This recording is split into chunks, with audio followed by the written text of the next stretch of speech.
Hey, Derek here at Castaway Studios. Just a quickie to talk about air conditioning. Okay, so when I pop into my studio and do a 40-minute hour recording, no big deal. Then later on that day I do another one. But now I'm getting back-to-back bookings and some people wanting to record entire seasons in a couple of days. I needed to do something. I'll demonstrate using my beautiful Bird Dog P200 PTZ camera. Bloop. And there you go. That's my existing air conditioner, which is cooling only, which is portable, and it spits out hot air out the door towards my fridge, unfortunately. That is what I was using, which is fine for getting the air ready for a recording, and it's fine if you've got 30 minutes between recordings to get the air back to normal, but you have to turn it off to record. But presenting what has just been installed now and is currently running the Mitsubishi. All right, so it's just a 3.5 kilowatt air conditioner. It was kind of expensive to install because we're in a warehouse and they had to put the compressor unit right on the main roof, which is great in the end. But I am absolutely stoked because that will just maintain filtered, clean air at the right temperature all day long in silence. I can, if I want, start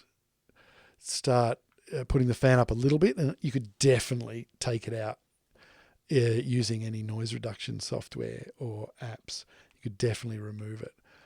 Do you want a little run through? Yes, you say. Do you want a little run through all the kooky things on the shelf? All right, there's a little bit of history there. Firstly, there's my original mixer. Can't even remember, but it's just a mixer that has USB out. Obviously, as soon as the Zoom L12 was invented, then a multi-track was affordable and possible. Speaking of which, there it is. There's my beautiful, beloved L12. In between, you've got a Jimi Hendrix Experience record from Camden Market in the 90s, a picture disc.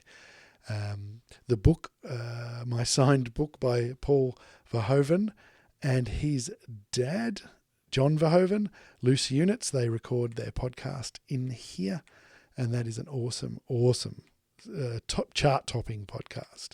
Then you've got the new Zoom L8 just there as well, just sitting there waiting while I renovate Studio 2, which will be a much bigger affair. Then you've got the little motorbike helmet that my father actually wore all over Scotland on a motorbike in the 1950s. He had it stored away. One time a family said to me, do you want to come dirt bike riding? That proper like RM80s and proper Japanese bikes and Bell Moto 3 helmets and stuff. And I said, yeah. I said, Dad, I need a helmet. And he goes, oh, I've got one. Don't worry, I've got one you can have. I went, all right. And the day before I was set to go camping on a motocross holiday, he pulls that thing out and I had to ride a mini bike in the bush in the 80s. It was probably the most embarrassing time of my life. But he made up for it years before that when he came home with this skateboard, the original GT, made at a coffin maker's workshop in Footscray, I believe. The GT hardwood Australian made. I've lost the trucks, but I think it's a miracle that I've still got the deck. The old skull, and there's a Mexican wrestling mask that I foolishly bought my wife for a birthday one year. She wasn't very impressed. And Rod Stewart's 1978, I think, World Cup song single. What else can we see? We can see my Action Man. So he's that little guy sitting in the pot there. He's lost a leg, but he was my Action Man in probably 1969, 1970, something like that when I was little. You've got, of course, the Castaway ball. What's his name? Wilson. And last on the shelf is the mascot of a footy club that my friends and I made up. We were made up of unfit dudes, people that hadn't played footy and immigrants, and we made up the Fitzroy Wombats Football Club. And that was our little mascot. And we just went down to the local Fitzroy Oval and ran around till we puked, basically, and like footy players do, I guess. One day, Lou Richards came in to my shop, and I said, hey, Lou, can you sign my wombat? And he said, yeah, sure. So that was a long, long time ago.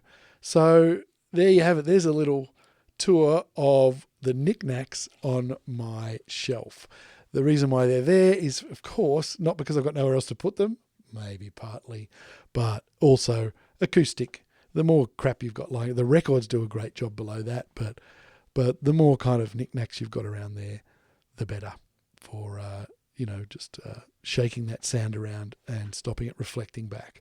So there's the shelf, and just congratulating myself again on my decision to get a silent Mitsubishi split system reverse cycle air conditioner. There you go. Maybe not that exciting, but I thoroughly recommend it to maintain a nice consistent feel while you're recording your podcasts. Cheerio.